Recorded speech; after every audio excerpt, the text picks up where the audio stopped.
We're going to start with feet together, Baddha Konasana. Just as a reference point, one leg will turn out, knee to the inner foot. What I want to do with the back foot is to pull it in close to the buttocks. And so I can turn and show, and I know that's not for everyone, so if what your leg needs is for that foot to be out to the side, please do. But now I'm going to turn the other way just so that perhaps I can explain better.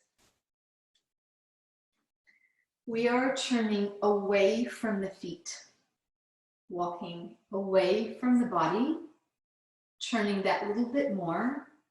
And there are two more things that we want to make sure get to happen. Number one is that we bear into the hands just enough to make sure we're not on the sitting bone, but that we actually rotate a little bit and we're on the outer edge of the leg. And then to keep this broadening action. Right? So as you walked out and around, we want to continue with this rotation. So the arm that belongs to the back leg, it's going to continue helping the body to come deeper into the rotation. The next time we come to this place, we're going to hook the strap to the back foot and then reach for it. But without reaching right now, I want you to turn the palm up, reach under, and aim for the toes back there. You can look back and notice if you can see them. And then inhale and come on back. So now we know where we're going when we repeat. Let's find the same place on the other side. Baddha Konasana, bound ankle pose.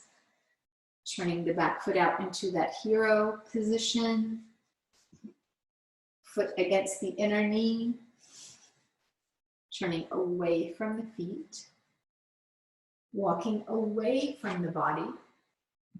And finding perhaps permission for that little bit greater a twist. So the more we know this wonderful twist, staying at the outer edge of the leg, the more it is about that back knee. That inner knee coils into the floor, and the belly lifts, this upward spiral. You can reach the other arm now across and just feel how that adds more twist. And it changes when we turn the palm up and reach underneath the arm.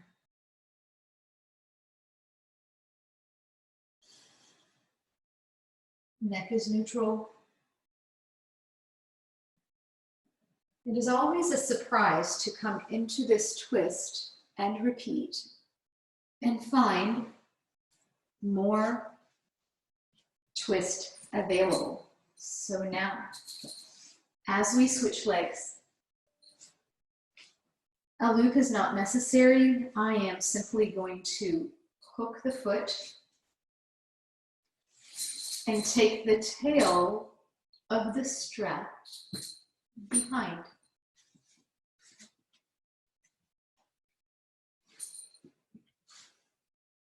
Walking away from the feet. Walking away from the body, and perhaps turning that little bit further. All of that. The arm that was reaching across and back now reaches down to catch the strap. And the idea is the tug. So the tug gives us a chance to add some isometric strengthening and then to find more give in the future. We connect now to that back knee. It is the counterbalance. It's reaching with that internal rotation while we tug. If you are able to come down onto the elbow, you will find that your body might be more willing to turn. And if you are close to those toes, reach out and catch them instead. Stay one more breath. It's this huge hip opening. It is a great surprise when we've done shoulder opening that the hips then are willing. Inhale and come on up. Ease out of this twist. That was huge. And ease into the other side. Here we go. Tuck the back foot in.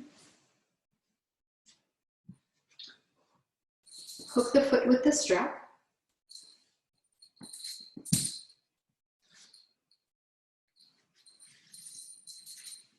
Take it behind you.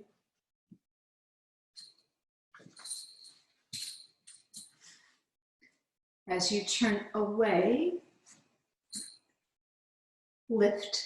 Make sure that you're at the outer edge of the leg. That should feel much better through the back of the pelvis.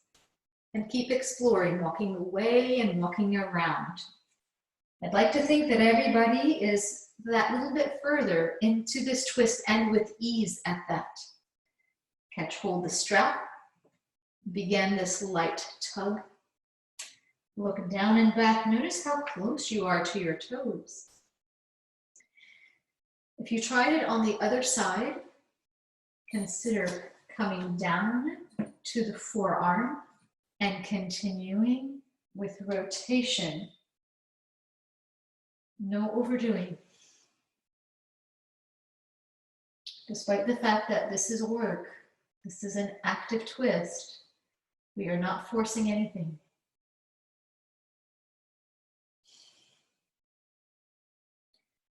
And inhale and come on up. So when we take on a deep twist and we come unwinding, we also feel elongated. So today we had a double whammy. We've had the strap harness and then we had deep twisting. Moving right along, keep the strap handy. We will use the blanket and both blocks now. And I want you to decide if you feel open through the neck and shoulder, then you will use the blanket just this way. While we were at the floor earlier, we had it open more, and here I folded it one more time so it's a little bit more dense. We're going to work into bridge pose, and that means the shoulders will go on the blanket and the head will go below.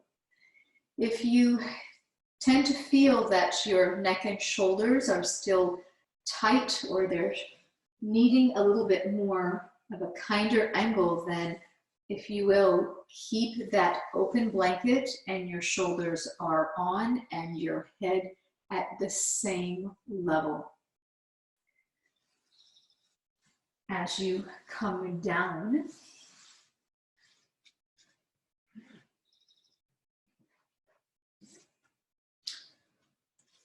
one block between the knees,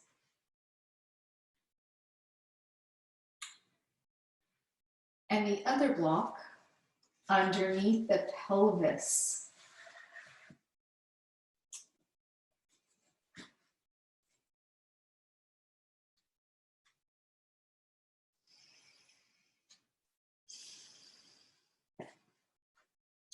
So we've had great shoulder heart opening that lends itself to helping us recognize there's so many poses that fall into that category called back bends.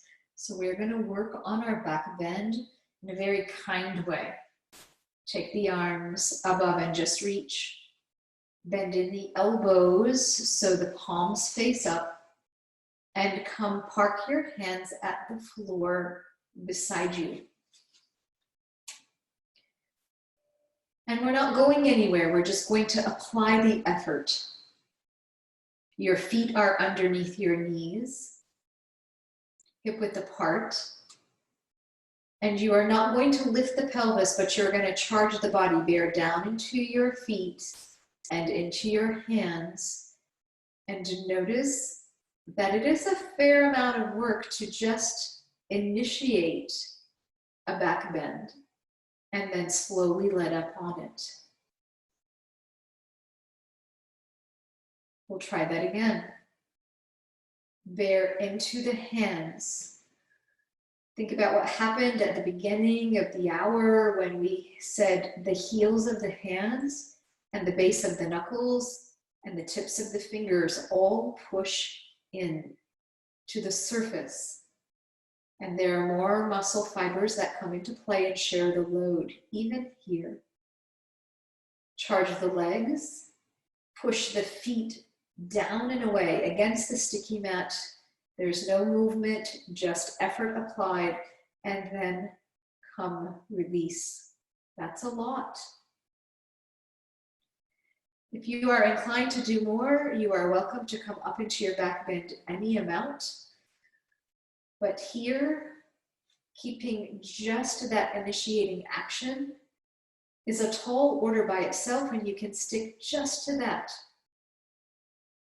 And that will be yet another back bend for you today. And release. Rest the arms beside you. Bring your shins to this tabletop position. And then relax. We're going to get there yet again and remove the block to find a little bit of core work. Knees at 90, hips at 90. If this becomes too much, bring the knees closer to you or put one foot down. One leg at a time will come and go. Point the toes, aim toward the floor, and return. Don't go as far as hyperextending in the lower back. Be true to yourself. Move with your breath. Be still in your spine. Notice how your core engagement is responding to the weight of the leg. And this is work. One more time.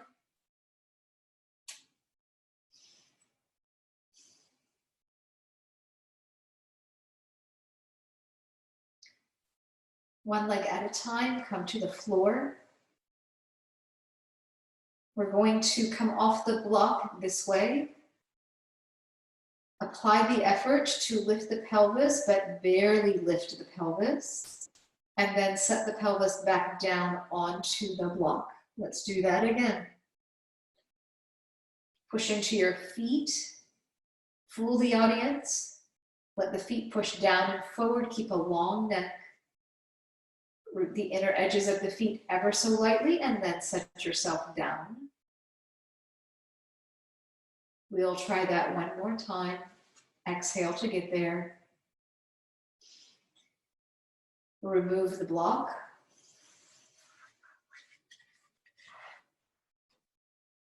Let it take you 2 long, slow breaths to come all the way down.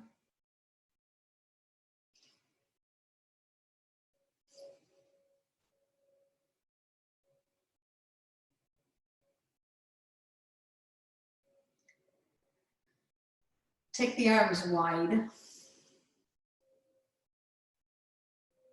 Bring the knees to the chest. We're going to try this without and then with the block. Take the knees to one side, aim for the elbow, turn the head opposite. Inhale, come back to center. And as you continue in the other direction, make it a point to keep the shoulder blades on the floor.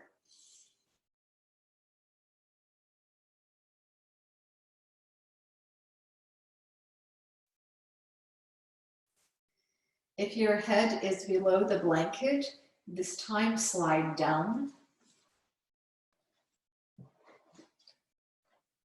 You can bring your head to the blanket or completely take the blanket away so that your head and your shoulders are on the same level. Arms wide, one block between the knees. Bring the knees to the chest. Anchor the shoulder blades, bring the knees close. And at first, the knees come aiming toward one elbow. Turn your head toward the center or opposite. And inhale, come back to center. Exhale to the other side.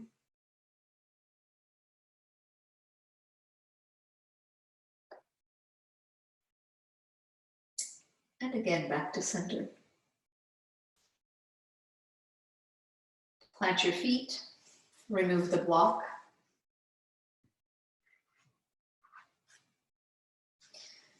Make your feet wide, wider than the pelvis. Keeping the arms wide, drop your knees to one side. Traction twist. The knee that belongs to the leg experiencing internal rotation. If that knee or that hip is not happy, use the block to prop underneath. Support that knee. Yeah?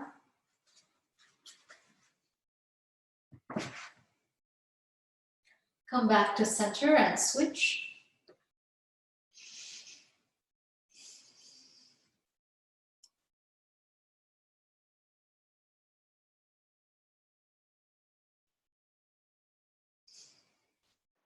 As you return to center, rest in Shavasana as long as you wish. Thank you for joining me. Namaste.